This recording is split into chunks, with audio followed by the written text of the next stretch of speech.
Welcome to another episode of the UrbanCred podcast, where we dive deep into design and innovation within the carry space and even beyond it. In today's episode, we spotlight a creative force who may not be a household name yet, but is revered among bag enthusiasts and true aficionados around the world.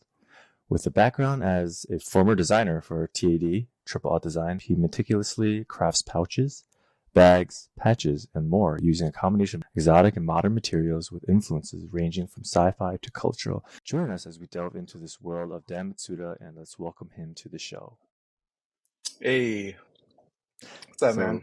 Yeah, I'm so happy you're here. You know, you've been on Thanks my for bucket having me. list to be interviewed, and you're kind of like the superhero. Like everyone's always talking about the stuff you produce, and you're like the godfather of like this kind of bag design. How do you feel?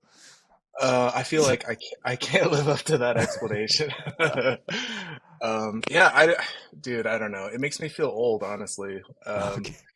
Yeah, because I mean that's really what it is. Like I'm still focused on walking the path, you know. I still feel like a student, honestly, Mm, and so um, yeah, I don't know. I'm only interested in what's kind of ahead right now. mm. Um, but it's what gets me excited to make stuff and um so I don't know.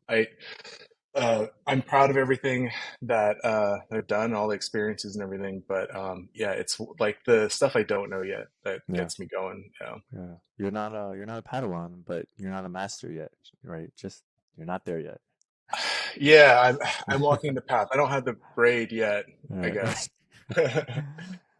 Cool. So, as with all these interviews and people I talk to, I kind of really like to kind of get into the origins of your superhero story. And I'd like to start with kind of like your background inspiration, right? So let's start with the background. Like, how did you get started?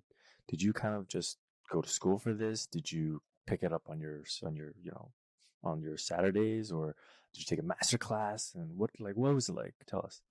I actually I went to college at Oregon State for graphic design.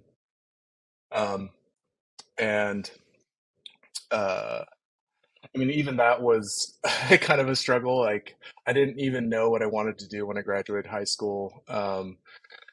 So going to college was just kind of like, all right, I did it. I got into college, and then I didn't know what to do. And I knew I always liked art.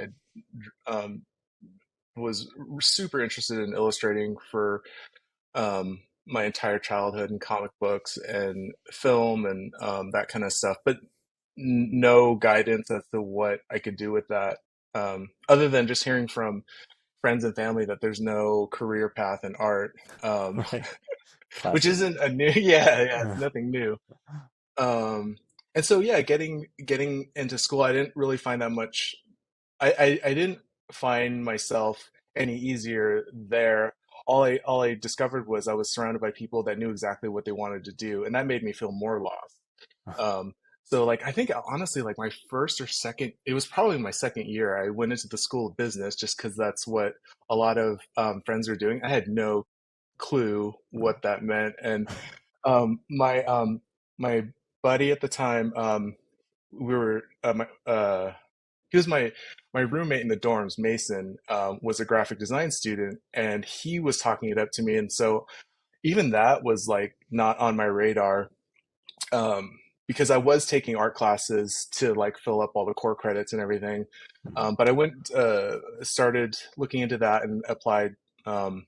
And it took about a year to like really grasp what the design department offered and what graphic design was. But that once I interacted with that and realized, oh, there's commercial applications in design and information systems and typography, that was the light switch moment for me. And yeah, I mean, especially at a time where like I thought, oh, college has nothing to offer. This is just a for-profit organization, and I'm not gonna have any meaningful skills. I mean, I was doing what every other idiot teenager was doing in college, partying and screwing off and everything. And but finding that, and then finding a channel to apply myself to was life changing, because we learned how to work hard. Um, that's when I learned to really appreciate the 12, 14-hour nonstop work sessions.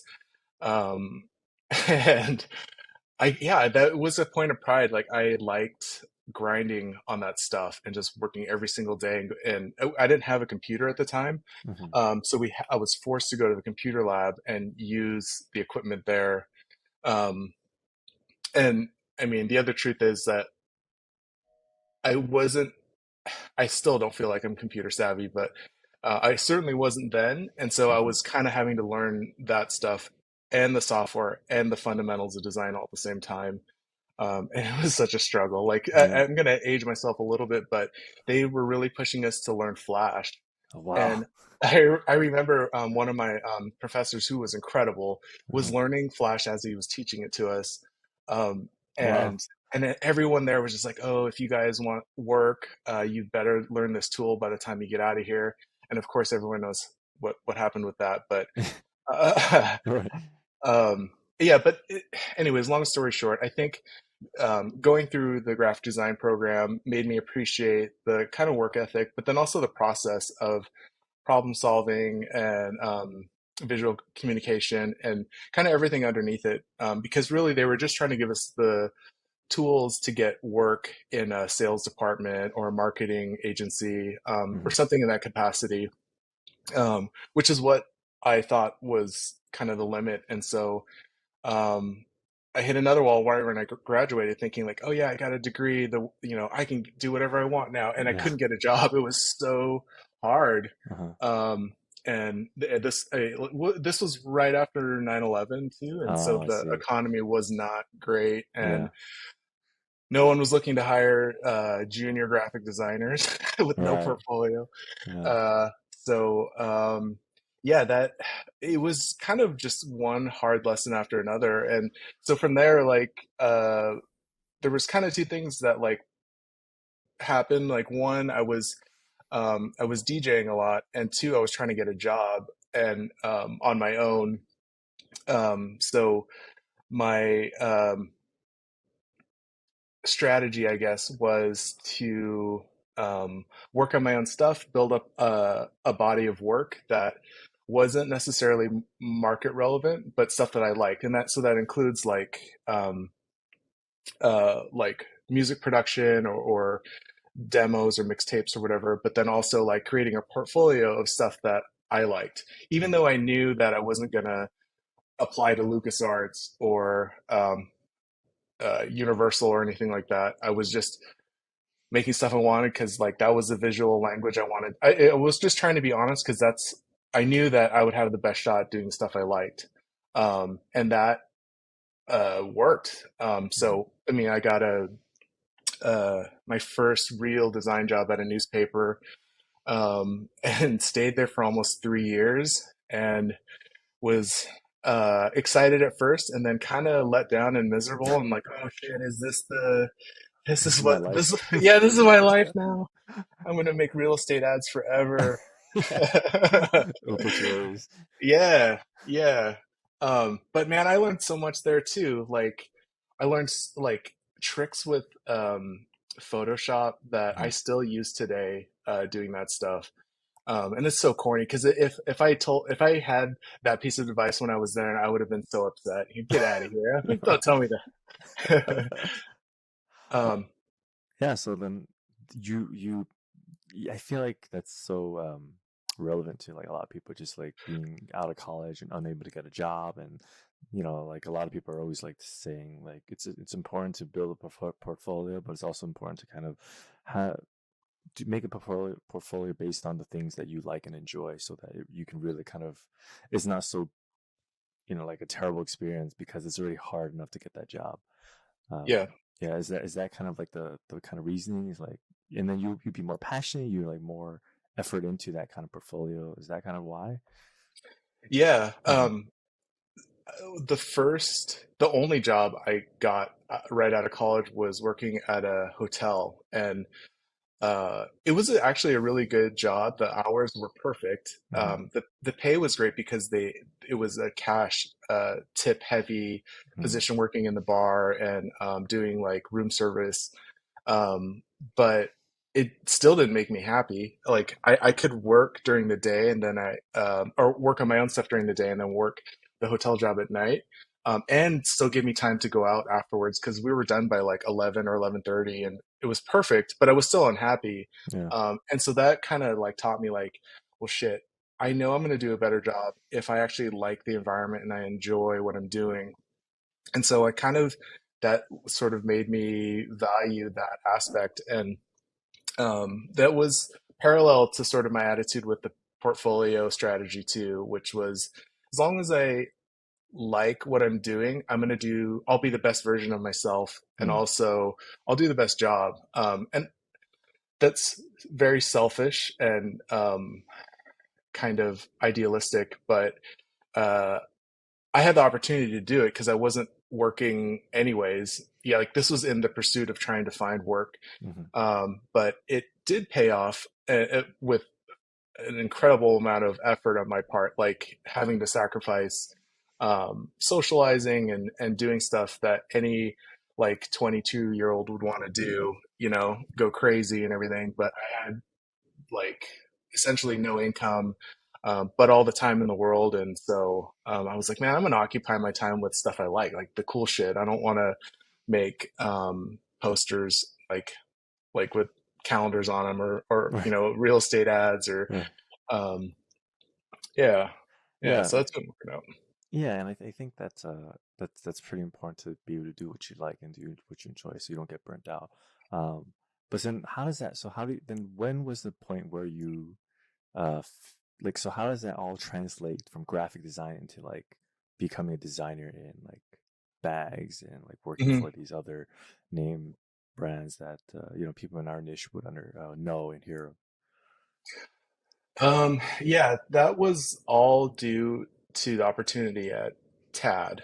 Okay. Graphic design was my kind of on paper official background, but I have been making stuff, tinkering around, and just making uh, since I was a little kid. My dad was in uh, he was in automotive forever, and so we always had a huge shop, Mhm. which I'm actually in now. We Oh, like cool. my wife and I had the other half of it insulated and stuff. So it's really cool to be able to honor that. But so we were around cars and welding and that kind of stuff, and being able to see like, oh, you can fabricate anything that you don't have, or like uh, we don't have to wait for anything to arrive. You can make stuff. You like to be self sufficient in that way was around, and I didn't know how to bridge the gap though. Um, like meaning that like being able to make your own nunchucks as a little kid, Right. and then making posters as a 20-year-old. Like I Yeah. was like, is there some way I can connect those two? Yeah. Um, Posting but chucks. Exactly. yeah, dude, you're on to something. Yeah, there you go. The ultimate trade show swag. Yeah, you smack people with your buy my stuff. uh, um, but I think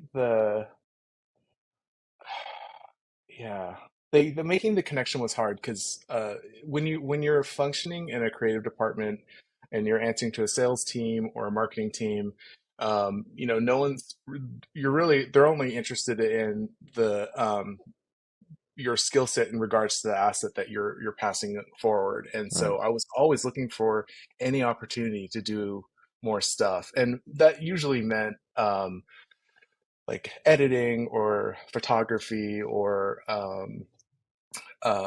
VFX and that kind of stuff. But it was interesting to me, but it wasn't like well, shit, we're not gonna make lightsabers. We don't get Right. to like tool around with other stuff. Yeah. It's like it's for them and what they require you to do. It's nothing like, oh, I want to do this, I want to do that. Yeah, Right. yeah, yeah. And so that kind of was uh like 3D was coming like in the early 2000s. Like I think 3 was it Maya or 3ds Max? Maybe both of them were like pretty standard, and there wasn't really anything else available. Blender wasn't out. Uh-huh. I don't think Cinema 4D was out yet, but Okay. um, everyone was saying like this is like basically like fuck Flash. You should learn 3D. This is it, but it didn't have the context for a graphic designer. I always just thought like, oh, that's like way that's a Right. different department. I don't understand how this is relevant. Yeah. Um, but that is the key to getting into industrial design. That is the absolute pathway to get into designing hard goods and understanding more engineered products.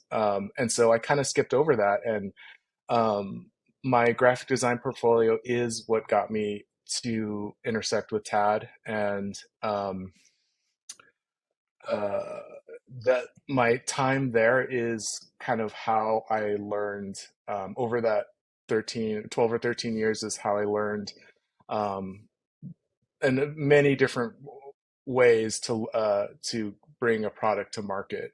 Mm. Um, and that's like a whole story in itself too. But Yeah. No, no, no. That's crazy. That is like that is the history. That is your origin story right there. yeah, yeah, yeah. Wow. So then like then wait, your journey to TAD and then your years in TAD during that time, has your work been influenced because you're a graphic designer, right? Mhm. And it's not just TAD, but like your newspaper job and your like whatever hotel or whatever. It's like a collection of your experiences and like your learnings, and then you apply it to your work. Has there been like a inspirational like a role model or like an idol or someone you kind of look up to during when times are tough, or when you look for inspiration or to try to get out of your to get past that brick wall? Is there someone you kind of think about or referred back to? Has it changed? um, I think that kind of uh, that sort of influence now changes. I wouldn't say frequently, but that's something that it evolves with me, and I Mhm. retain. Not to say that I scrap them as I Right, move forward, but like right, right. I feel like I'm kind of adding to the bucket. But Yeah. um, looking back overall, there's like my friends have been like very influential to me, and so like it's never been like like I admire Ridley Scott, but I would never say that like he's the one that made me do this or that Mm, or helped me develop my creative lens or anything like that. The person that like when I really think about who's inspired me to learn stuff and grind, and it's my friend John, mm, who's also a designer. He has influenced me in ways that like I can't possibly um, compare. And so, like going back to the 3D thing, at that time, that's when he was one of the people early. It was just like, check this out. I made a watch, and he modeled a Rolex and then rendered it, wow, and it so was that's pretty cool. photoreal like Rolex Wow. Submariner, and I was like, oh my god, this like, are you getting into photography? And he was like, no, this is real. It was mind blowing. Yeah. But even then, I still didn't make that connection, and so I think it was like 12 or 13 years after that, he moved to San Francisco, and we were like 2 blocks away from each other, and we are hanging out all the time. And um, I I don't remember the circumstances, but it was something in regards to like uh, doing illustration and marketing stuff for TAD Mm, and wanting to offer more than I could with just illustrating and taking photos and doing that kind of stuff. So he was just like, he brought it up again. I was like, man, at that point, I knew what it could do, and it was something I was ashamed of. I felt so left behind, and there were younger designers who were way more talented than me who had that in their toolkit, and it was a point of shame for sure, feeling like, mm, man, I'm so left behind. If I tried to get a job now, I wouldn't be worth anything. But John is the one who inspired me to um, get a new rig and learn a very specific kind of set of software. And I took a couple of online classes that were specific to concept art, but those are the things that like, man, that point is where everything changed for me for Mm, sure. And so I've been trying to keep that in mind that like, oh, well, every time I learn a new tool and a new skill, like stuff happens if you mm, apply the same work ethic to it. And so, um, yeah, like just the feedback of like keep an open mind and the like kind of admire the grind, you know, yeah. because John is a self-taught designer and well, not necessarily with design. He does have a background with that, but like with 3D and VFX and editing, like that guy's kind of self-made in that way, and I've Mm, always thought that was so impressive. And you know, I aspire to get to that level. It's hard. yeah, I'm sure if he does ever listen to this episode, he'll be like, oh, a tear to his eye. He'll be like, oh, Dan, I'm so proud of you. Uh, but yeah, I understand. I think the as someone who's running like a business, basically like with my two hands, it's important to be constantly trying to learn new skills and kind of try to take it to the next level. And I understand how difficult, like it's hard to kind of, especially in the, now as we get older. I feel like the bandwidth for our like what we can spend our brain power to focus on kind of Yeah. lessons because there's so many responsibilities and stuff going on in our lives that it makes it difficult to kind of sit down and focus. So being able to kind of sit down, focus, and learn a new skill is something I always admire as well because I'm I'm inherently lazy and I was never good at school and I just for me it's so hard to focus and learn something if it was like something that I didn't really enjoy myself. It had to be something like, oh, I was really into it. And I was like, okay, this is kind of interesting. I'd love to keep learning more and more about this. So I totally get that experience, that feeling, and that looking up to these people who can learn from themselves.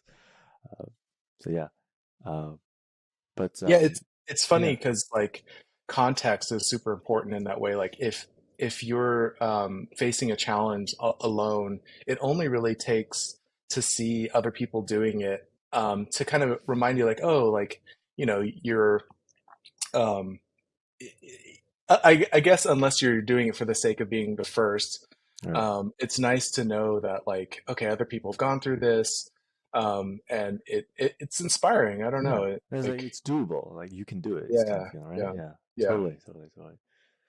Oof, man. I'm starting to think I'm getting like some like PTSD kind of thoughts like, oh, I should probably get on learning that for my business. So you know what I mean? Like, oh, I should do learn that. I should stop trying to like push that off, procrastination. Anyways, um, that's for another time. That's how we should But end the conversation. Is just yeah, like close the computer. Oh shit. yeah, or just list the things that we should be doing, Oh and then just yeah, feeling even sadder as you go yeah. down the list. Uh, Anyway, so yeah, oof, okay. So shake that off and moving on to the next topic. So like your design process and your philosophy.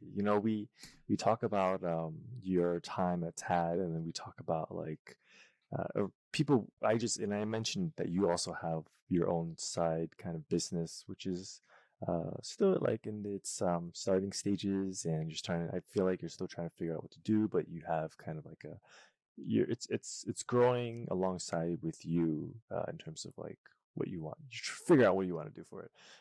So how do you like? What's your process to creating like a new product? Whether it's for TAD, whether it's for like another bag company or freelance, or what if it's for your own brand?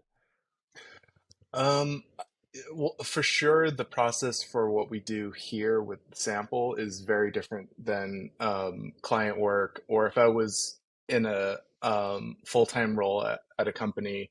And I say that because the design process with that kind of stuff doesn't change. Like typically, um, I guess, so from a contracting perspective, I'm helping clients write a design brief to get a better understanding of what their needs are to help verify if the problems we're trying to solve are legitimate or if they're pointed in the right direction, and kind of serving the client's needs to make a successful product.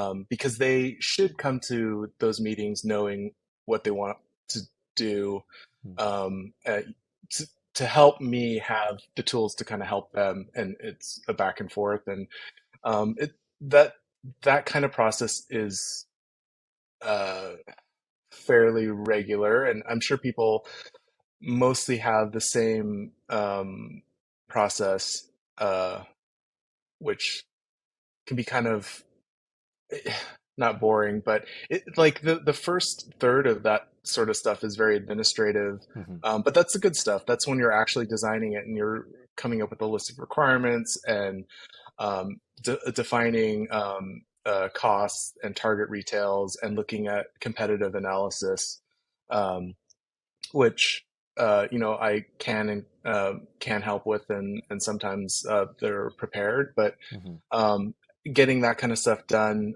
will help make the concepts portion, the next step, like much easier. That way, we're not just shooting in the dark, Mm-hmm.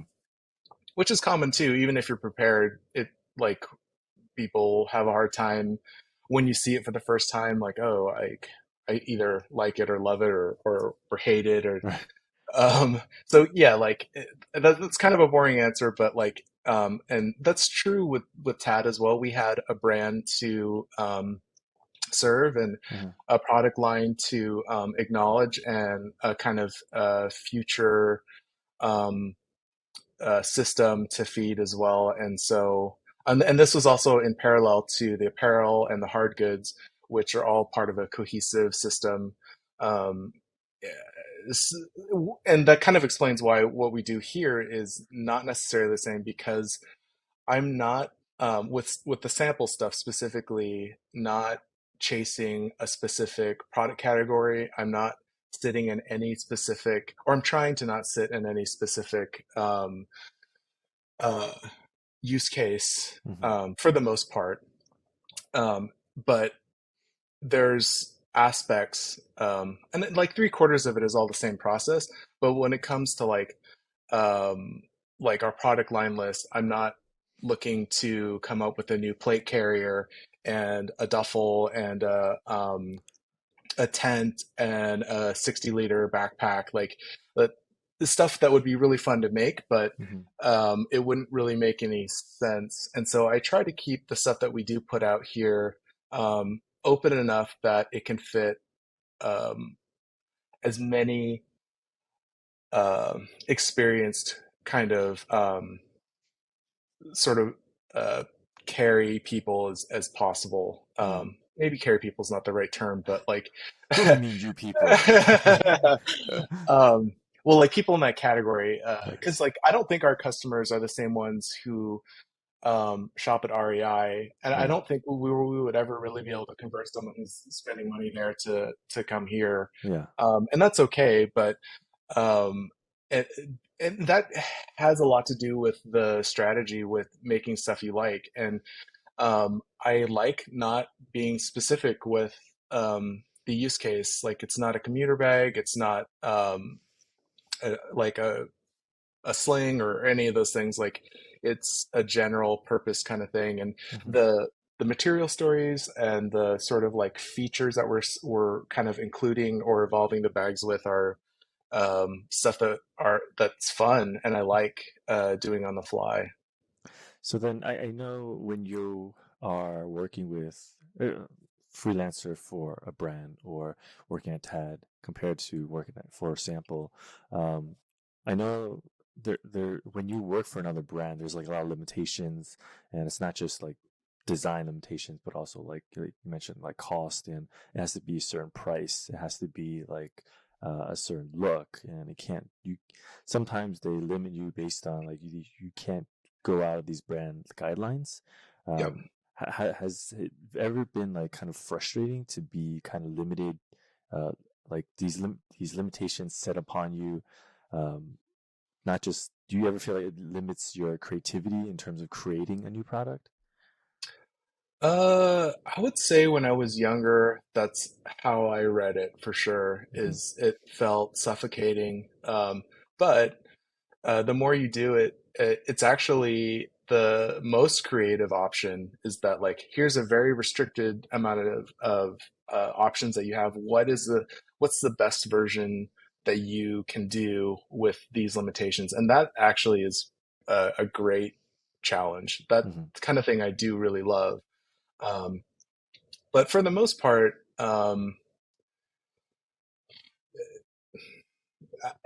I don't think it's been a frustrating experience.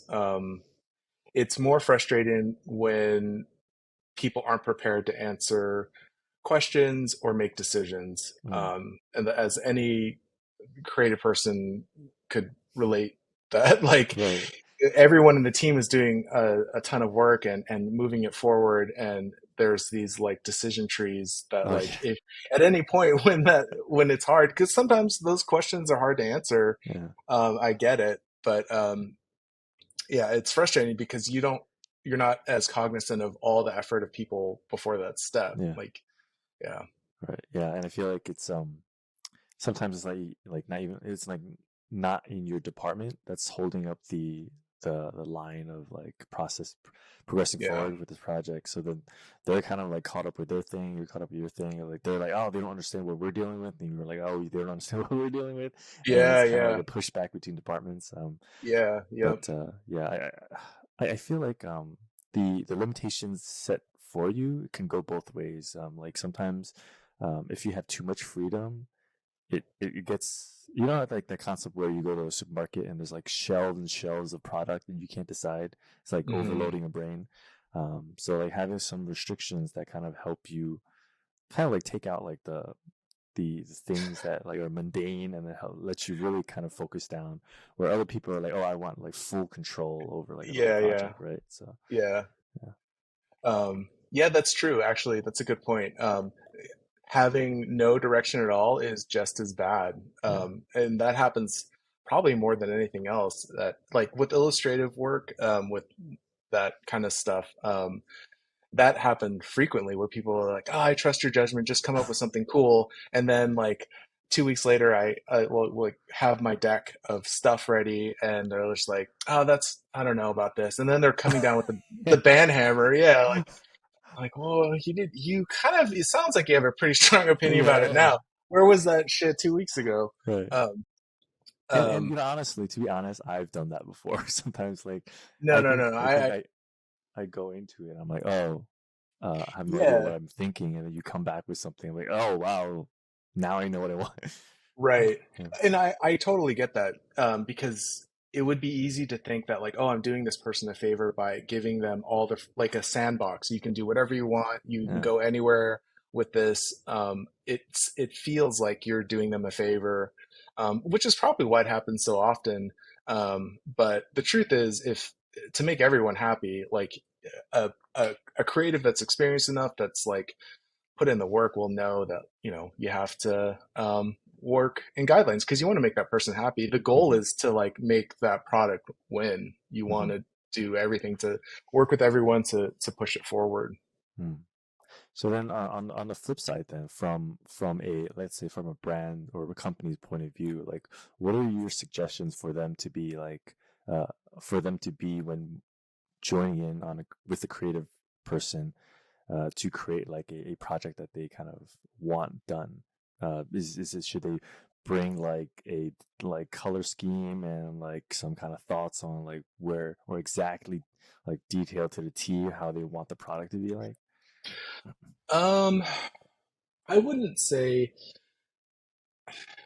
I mean, I guess if you're going to consult in a development role, then that's fine because then, like, if you're down to like colors and you're already planning marketing around this thing, then the product's further down the pipeline uh, than I would have thought, and so um, there's no turning back from that point. But Mm-hmm. I guess if the question was what what could a client or what could a brand do to help a contractor from the beginning, Mm. yeah, I guess it would just be to know what you're, to be specific and know what you're asking and have a good sense of what the deliverables are going to look like. And then all of the flexibility and understanding around those conversations can kind of be flexible from there. Um, Great. I mean, because it could just be a bad fit too. Like Mm, that's something completely else. But like, maybe it's just not a good.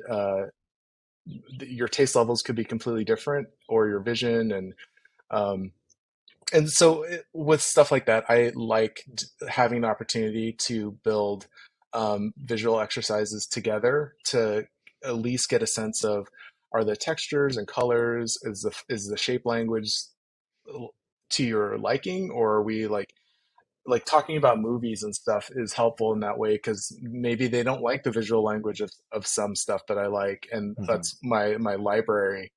Um, but yeah, No, that's interesting because I don't know if whoever's listening knows, but I love Star Wars, and there was a there was a design bit on YouTube where it talked about like how they brought in Porsche, like the Porsche like car designers to kind of create a new vehicle within the Star Wars universe, and they made it, and like it looked futuristic, but I think the people, the fans, and the people when they looked at it, they didn't feel like it was Star Wars enough.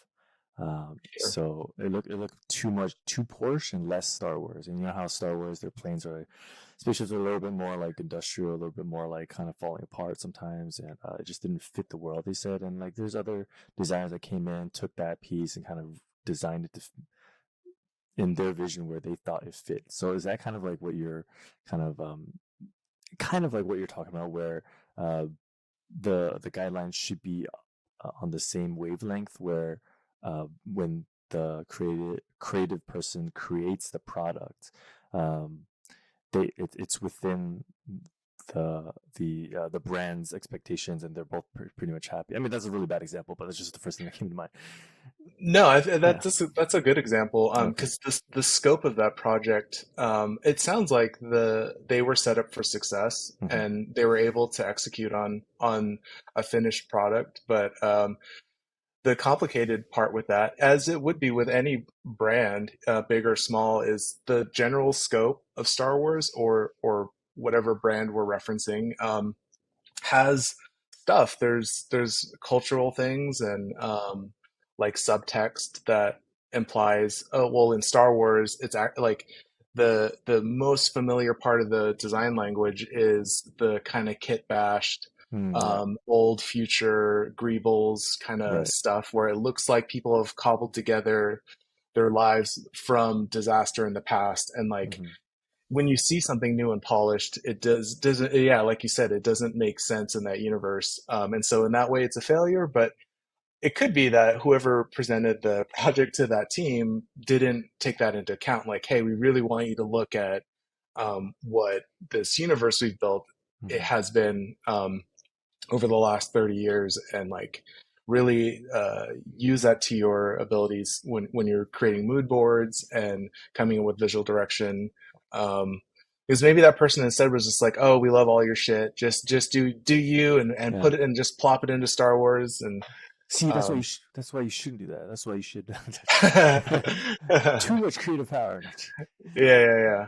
But, I mean, but for what it's worth, like some of the new stuff I have seen in, I guess like Andor and mhm. Mandalorian has, I think, done a really good job of being in line with the the design language that I remember as a kid. Yeah, I agree.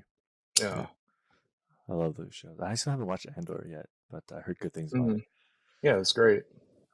All right. So then, you're in this time where you're working with, or throughout your life in terms of working generally, has there ever been a time where you collab with other brands? How is that like? What are the challenges and rewards when it comes to collaborating with different brands on the same table, or like, was there any lessons learned along the way? Uh, I haven't done that many collaborations. Most of them have been more from a contract basis, doing like I guess collaboration in the sense that like sample or my name or whatever with someone else. Mm, So I've done some projects with Mystery Ranch, but it mhm, was only as an illustrator, and they gave me a ton of space and allowed me to just function. So it was just patches. mhm, Um, so like that one's not really a collaboration, but I am such a huge fan of Mystery Ranch and that entire team. They're incredible. That my takeaway was like, okay, don't be a fanboy. Like if you ever do that, like um, it was hard, man. it was like slipping through little by little. They were feeling your fanboy coming through. Yeah, yeah, I'm sure. Like that guy's fucking weird. Um, yeah, yeah, I don't think it hasn't really been a thing yet. Mm, I mean, there's been opportunities, but for like a, a collab, I think with what you're referring to at scale for us would be too difficult. mhm, We're really focused on what our capacity is now and trying to engineer what the next step would be. But mhm. um, Is there like in terms of collabs, is there something that you would that would stop what you're thinking? You would start really considering the collab, like you know, it could be whatever. Mr. Ranch. hell yeah, yeah, yeah, yeah. There you go. Yeah, I mean, Mr. Ants would definitely be one. Um, but I kind of also like the challenge of it being collaborative in the sense that like soft goods into hard goods, where I've done projects like that before where we're designing a container for the item, Mhm, um, or to be able to like work on the product itself that's not a sewn good. Would be really fun. But mhm. since I'm not doing that much of that stuff now, it would really come out of left field to suddenly have, whatever, Yeah. uh, something not sewn. Right, right. Yeah, It would sound like you would have to be more on the design part, but less on the manufacturing. Have them something yeah, like that. yeah, That would work. Then that would work. Okay. right, right. Yeah. Cool.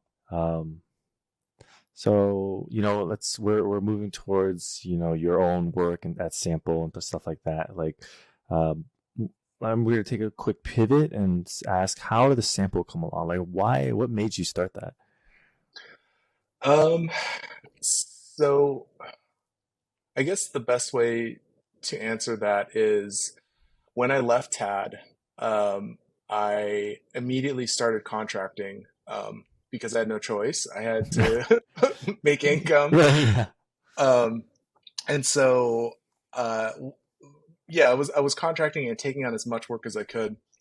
But that process made me realize that um, I really loved my independence, and I enjoyed that lifestyle a lot, and I wanted to keep that. Um, but the more work I got, the more it started to feel like a regular job with less independence, and it's like having like six or seven bosses, and Right. it's hard. It's Mm, hard to be the best version of yourself that many times during the day. mhm. So the I can't remember. So, well, I was working with my buddy Joe, who runs Scout Leather, and he's actually working with Jason at Prometheus Lights. Okay. And Joe and I were working on a project together, and he's also a very talented designer. Uh, but he started Scout Leather on his own, and I was in awe of how uh, everything worked. And it was him, and he had some folks working with him who were also very hard workers. And um, I frequently was asking myself, like, what makes that person different from me? And I was asking myself that, like, at TAD too, and seeing a lot of other small businesses um, go for it. And I never, ever, ever thought I would ever have the interest in going out on my own in that way. Um, that includes my time at TAD and after I left. I was just like, there, that's not even an option. But working with him, and he then was like kind of nagging at me. He's like, because I was contracting for him, but he was just like, "Why are you just selling your own stuff?" I'm like, "I'm not gonna. How am I gonna do that? Like, Right. no one is going to pay for samples because as a contractor, I'm offering consulting work for development, and I'm also contracting as a designer and doing sample sewing and pattern making. But samples are too expensive to buy. There's just too much work into doing that. Like, Hmm. it's not reasonable. And so like I pushed back because he mentioned it more than once, but there was a this instance where my wife and I had so our friend was working as the director for what I think it was TwitchCon in San Jose, Okay. and they needed like something like 2,000 spam musubi for TwitchCon, Okay.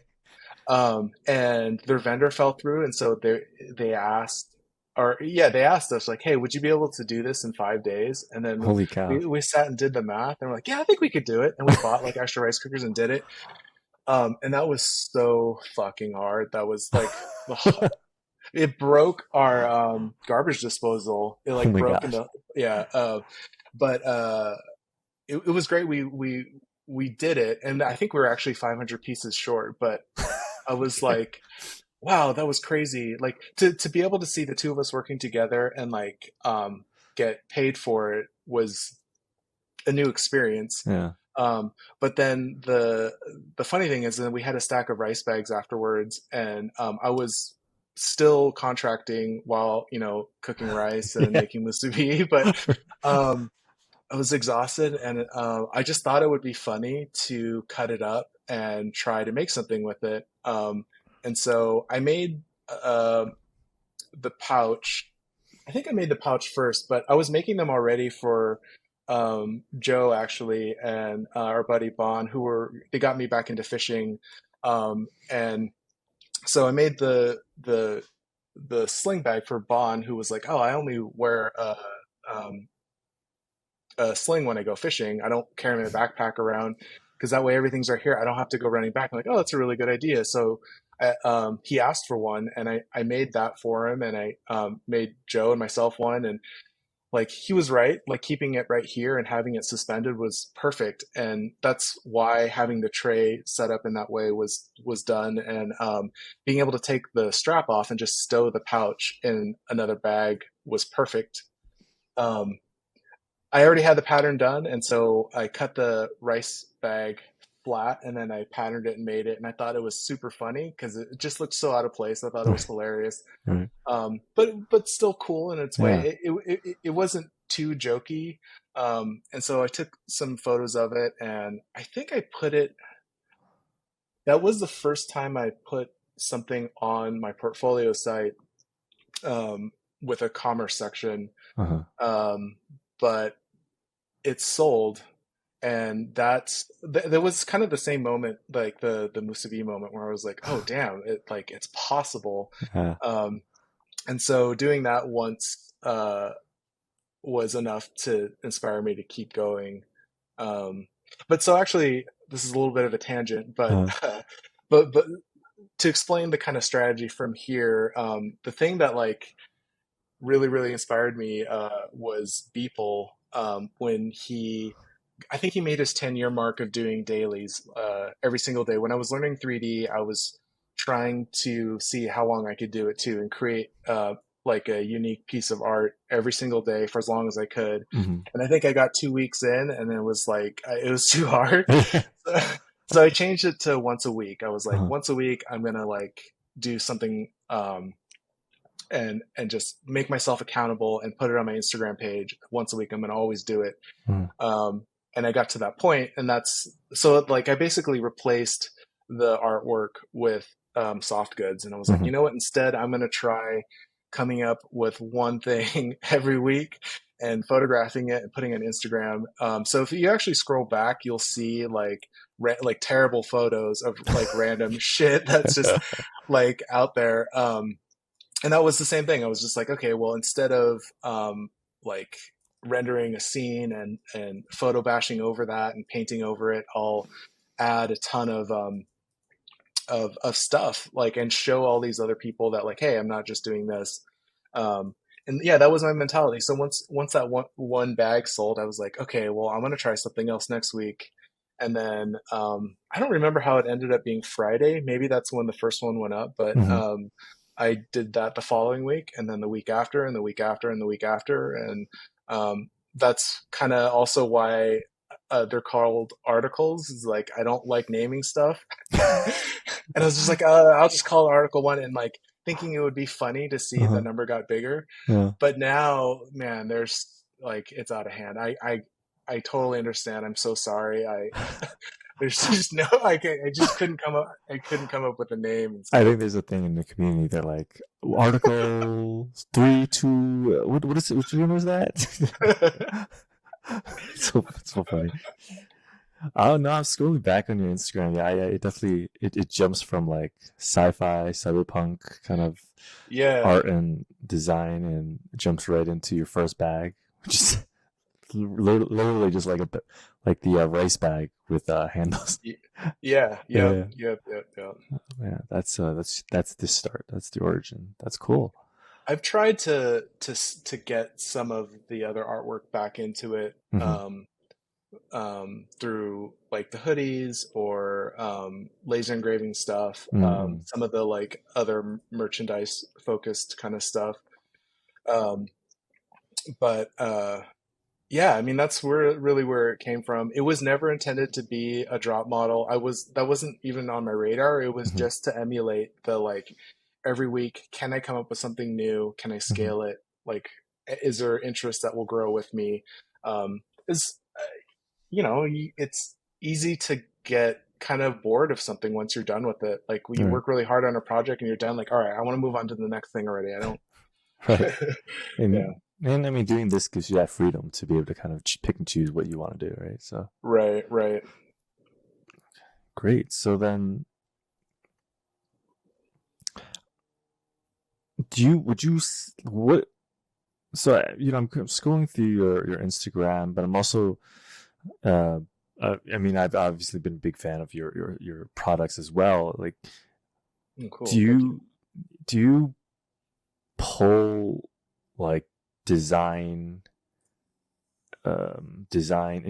inspirations from, like, I'm assuming sci-fi or like uh animation, whether it's like colorways or certain kind of patterns on your bags? Yeah. I think it's been pretty consistent. Like the core of sample started with sort of three pillars, sort of like the foundation of what directions we would take. But then the stuff after that, like seasonally, like what colors and what materials would be applied to that, are uh, an evolving component. And Hmm. so what we're doing this year will hopefully be like slightly more evolved from last year or the year before, but the core sort of design pillars will always stay the same, and that's the three original patches: the Oni, the astronaut, and the guy with the headphones. Mm-hmm.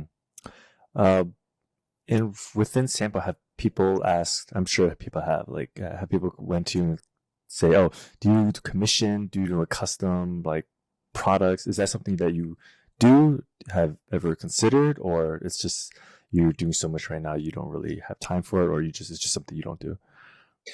It does come up, and I've in terms of like a full blown commission, I don't do that because those are basically like full time contract jobs. Hmm. Like at least the level of time commitment would be on our end. I just can't afford to do it. But customizing products. Sometimes people want certain fabrics or colors. We have very periodically done that, but it's extremely difficult to add um, to merge into our pipeline now. Hmm. Um, but that being said, I still like the idea of adding that in the future as a site feature where we could have like a build your own system kind of thing. Um, I'm not totally sold on that yet. Hmm. Like for now, we don't have the capacity to add something like that while maintaining our normal volume of weekly launches. But I love that idea. It's just too much to handle right now. Right, right. So it's Um, possible. it is It's possible, possible. yeah, yeah, yeah, yeah, For yeah. anyone It is listening, it's possible. possible. Yeah, I would, man, I would love to. Like, that's the thing is like saying no to people is so hard That's because true. Yeah. I want to say yes to everyone, Yeah. but we're around each other all day, and like I'm gonna let everyone down if like, hey, we have to stop what we're doing, and like let's cut all this stuff out, and Right. um, but yeah, at some point I would love to do that. But that I mean, that's the world we live in now too. Is um, the custom building stuff is much more frequent. Yeah. In my I don't want to say my day, but like when I was working at when I was at TAD, the brands that were able to do that were really specialized. They had everything in house. They were wisely separating their production and their in house and able to like tune that. Rickshaw and Timbuktu and I think Chrome and well a lot of companies now. But at that time, for Timbuktu to offer that to their customers was remarkable. It Hmm. was really, really cool. And there was just no way we would be able to do that. Um, it would be great. I would love to be able to do that, but we're just, I mean, as you can see, like we ran out of room in here so quickly that we just don't have the space to add Right. more stuff. I would love to, but All right. No, yeah. I'm excited to be able to hopefully see that sometime. Probably. yeah, yeah. Yeah. Uh, so then I do want to touch on the community, right? And the niche market that we're all in. Do you, like, when you produce your first bag, you kind of put on Instagram, you got some feedback, or like, oh, I love this, whatever. When was it where it kind of blew up for you in like the carryology community or like just the community in general? Uh, I think it's probably after the interview. Taylor hit me up and I was chatting with him and Michael and um, yeah, so I did the written interview and after that we were exposed to like an entirely new section of people um, that That you didn't even know about, yeah, yeah, right? yeah, Yeah. that's true. Is everything before that was in the atmosphere of TAD for Hmm. me, and understandably because like that had been my entire life, and Yeah. so I had no idea how much Carryology's community had grown since then. And I'd met Taylor like during the very beginning of Carryology, and from where it was then to where it is now, it's incredibly impressive. Hmm. And I was had no idea. Cool. But to to be clear, like the interview was definitely the point where we increased our exposure, but it wasn't overnight. Like I Yeah. don't, Yeah. it wasn't like I woke up and my phone was on fire or anything like that. Blew up. Oh shit. Yeah, yeah. Um, because I mean that's still the case now. Like I don't post often on Hmm. Instagram as much as I should, but um, uh, yeah, I think that's Yeah. pretty No. accurate. That is. It's basically like a slow climb. Like Yep. carryology put you out there, and then you slowly put stuff out, and people slowly kind of caught on, and things like that. It's cool. Right. Yeah. And for what it's worth, like I don't think I've ever, including now, ever felt prepared if something like that was to happen. Like I wouldn't have known what to do anyways. Like Hmm. we weren't, I wouldn't, it wouldn't have changed my behavior and ability to produce more or put out more frequently or anything like that. So it probably would have been bad. Yeah. I mean, like, if would you say if your phone actually blew up with like 50, like, well, I mean, your website doesn't handle that, but like, if you got a whole bunch of like, oh, make more, and then I want to buy it, and you got like tons of, would you freak out, or like, would you like be able to, would you start considering to increase production, or would you kind of keep it the same? I think I would have just kept it the same. Okay. Um, I mean, after I had a panic attack, Right. I probably would have had probably would have had a tremendous amount of anxiety. Stress and freak out. Yeah, Yeah. stress out. I don't know. I mean, not to say that I know what I'm really doing now either. Yeah. Everything is new and um, uh, yeah, but I guess because I know that I value our independence here and our quality of life, and we're all on the same page with that. Um, Saying no to that would make sense Hmm. because I think that trying to accomplish that in a meaningful way would have been too much. We would have to really change um, our lives to make that kind of thing happen. Yeah. To I think it either, would change a lot, right? Everything, actually. yeah, Yeah. yeah. And like I said, like, the vision of Sample is just kind of based on my own interests. It's not a real brand in that way. So um, I wouldn't, it would be hard to build a team around that, I think, or maybe not. I don't know. But because that was like a couple years ago too, and Right. like I feel like I've learned a lot since then. So Yeah. I don't know. You should. You should do it, Dan. What are you doing? But, yeah, I think it's to be able to take it to a different, like, not even level, but like just like a different kind of scenario would require a lot of like push and change and work, and like it may not be necessarily correct, and I think some people enjoy the kind of small batches, just because it would not, because like as you get bigger, you're more prone to like being burnt out through like stress, keeping Yeah. up with like customers, and like not even that, like you're exposed to more people, and then you that's when the toxic people come in, and like it's like it opens a big Right. can of worms. So yeah, Right. I can see how keeping it small is good as well. So there's some merit to that.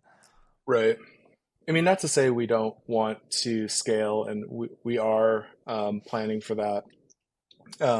But with controlled growth, and I think, I don't think uh, growing and 100% with just the soft goods is sort of in our interest level right now. We want to have a lot of, we want to expand our capabilities with our volume, you know?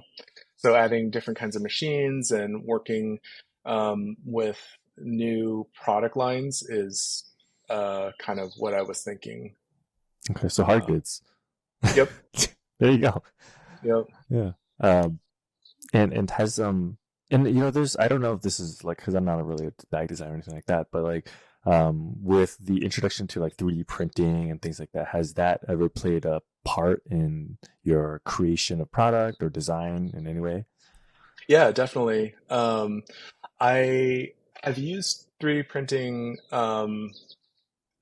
for proof of concept and to iterate, but never on a production capacity. Hmm. Um, we don't have a 3D printer here. My buddy Kimball, who works with us, runs his own 3D printer, and so I will defer to him for Hmm. stuff. He knows how to run that pretty well. Uh, but so I picked up like a little mini lathe, trying to learn that kind of stuff. We invested in a fiber laser and learning basically like depth map to 3D engraving on metals and just seeing what else is possible given our amount of space. Yeah. So once we're in a new shop with more floor space, we'll be able to change a lot of that, and get help that will be able to help us run that and show me how to not get my hair ripped out of my head from a lathe, or Right. Right. my sleeve caught in there. Uh, like on social media, you're on fire. Like, oh Yeah, shit. yeah, that happened to him. Yeah. Wow. Okay. So then, yeah. Did you want to say something? No, no, no, Okay. I'm good. So then, we actually touched on this a little bit, but like, what are your like future plans for either yourself or Sample, for just like your life in general and the creative pursuit or work pursuit or your own business brand thing? I think the 5-year plan is to expand our capacity of sewing. We're actively looking to acquire a new shop, um, to increase our floor space, um, and get uh, maybe one or two sewers in to help push this thing forward, um, and add product lines in terms of hard goods as well. Um, it's still very aspirational, since just like planning around this and being cognizant of the economy and the housing market and stuff is also new. Mm-hmm. So we're trying to keep that into account as well. Mm. You know, Yeah. Cool. but yeah, like to see that happen. Absolutely. Cool. I mean, wow. That's all. That's it. That's the end of that's all my questions. I was actually looking at a timer and I was like, oh, we're a little bit spending a little bit too much time on this, but it's perfect. It's an hour. All right. Cool. So as we end our interview with Dan, it's clear that he has a passion for designing carry items and patches, and it extends far beyond just his work experience with Tad, and his unique perspective and ability to blend these aesthetics, that he finds fun and interesting has really gotten you like a really dedicated following in this community. Um, before we wrap up, Dan, is there like something you want to mention to our listeners, or something maybe like an upcoming project or some exciting developments in the works? Uh, you don't want that background? Oh yeah, I love it. That's um, okay. They can that's guys. That's my wife and my kid. Just I'm too lazy to edit that out. It's good play. Um, yeah, so I do have stuff on deck. I have there's always actually a lot of new products that I'm excited about, and I'll develop and kind of push pause. Uh, Mostly because getting something new on the site is hard, because I want to, one, know that we're able to produce it at the same quality level every single time at scale, and two, that I can present it in a way that's intriguing and interesting to the person to see it for the first time on Instagram or on the site, but that you can understand it. And I say that because um, uh, products like the little hard case, the zippered hard case that has Tigris in it. It doesn't have a name, so God, I can't even reference that. But the it, Article. No, just yeah, kidding. it took a while for that to settle in, because people were like, "What is this for again?" Um, and I made the choice to uh, build something that looked very different, and it it it doesn't make a lot of sense why the buckles are there. But so I guess my point is, like, when stuff is a little like abstract, I want to make sure I'm doing a better job now of explaining the thought process, Hmm. because I don't post the design brief. I'm not explaining what I'm going for. Um, but there's a couple of products that are done, and I'm spending a little bit more time to generate assets to help eliminate some of the questions.